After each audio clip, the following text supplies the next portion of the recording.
Okay. Are we back on? We're back on. I am Nicholas Kirsten Honshin Kaigen. Nicholas Kirsten was the name I was born with. My mother's Norwegian and Scottish. My father's German and Swedish.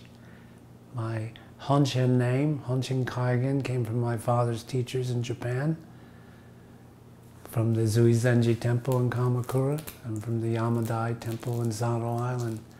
Was given those two names when I was 38, after they'd watched my progress for 28 years. And Honshin means original heart-mind, and Kaigen means the opening of the spiritual eyes and transmission of the vision through the arts for teaching and healing. And so I'm happy with that. I can live with that name that they gave me. It was a tremendous honor. And I was asked the question right before the last little snippet ended about where this energy comes from in myself. And the energy comes from a place where I'm not there. And I open up and allow the energy to come through me that is there. And that's what the original mind, heart is all about.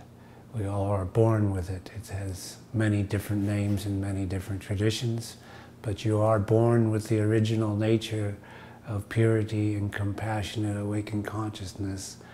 Every person has the seed and they're born with it.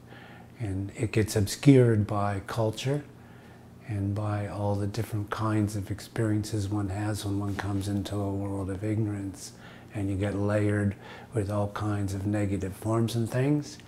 And then one wakes up someday, hopefully, to the fact that there's something else going on besides what one has been programmed into.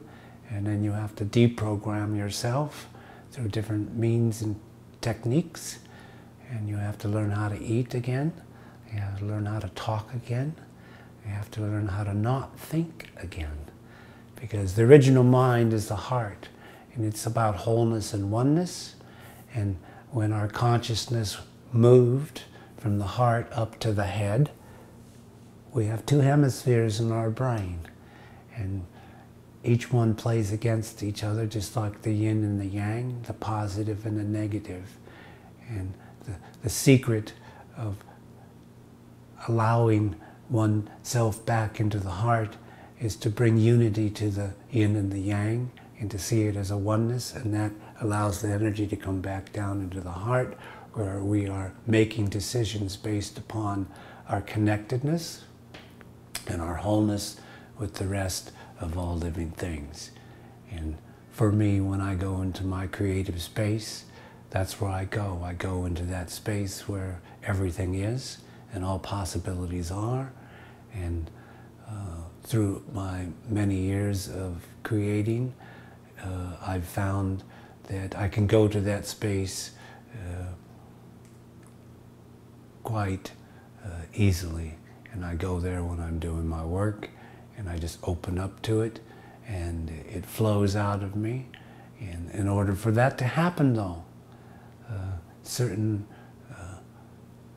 home-like conditions need to exist. And when I say home-like, I relate to the fact of how I defined home, in the sense that everything in it is within a sacred space, all the parts are harmoniously working together, and the radiant energy is pouring forth. And quite often I'll have to sweep the floor or do something like that.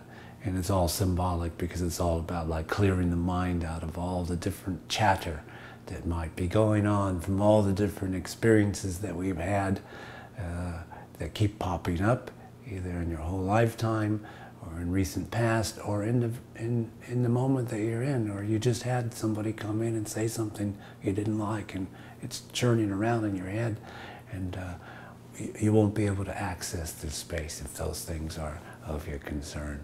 So it's all about freeing oneself from all the trappings that get hung on us by others and by culture, and finding that present moment in the sacred space of the present moment, and recognizing and realizing what a precious gift each human birth is, and each birth of all living creatures are, because that's where we find peace, and that's where we find the space that opens up.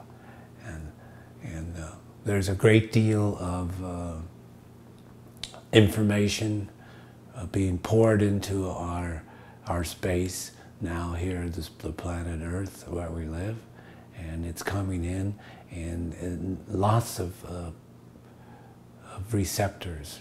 Lots of people need to become receptors to this information and transform it and translate it into a language that is current, so that other people might understand it. And that can be done, or has traditionally been done, through the arts, and through painting, through music, through dance, through architecture, creating the sacred spaces where people can go in and feel that energy and open up to it, because they've gotten to the place in themselves where they are at the threshold and just need the extra, the space, the presence of the space, in order to open themselves further and to get into the flow of doing that. And that's what we do in our businesses, is we try to create the sacred spaces where people can come in and have an experience which will further the tendencies of awakening that they're already experiencing. It's not like we wake them up. We give them the opportunity to wake up further, and it's up to them to do the process. It's just like when people come in and they want to buy a painting, I'll say, I won't sell you the painting, but I'll give you permission to buy it, because they need to feel that connectedness, and then they express their connectedness, and then you allow the process to unfold. There you go. That's it. That was wonderful. Thank you. Thank you for the opportunity of speaking. Thank you for speaking and sharing your experience of home.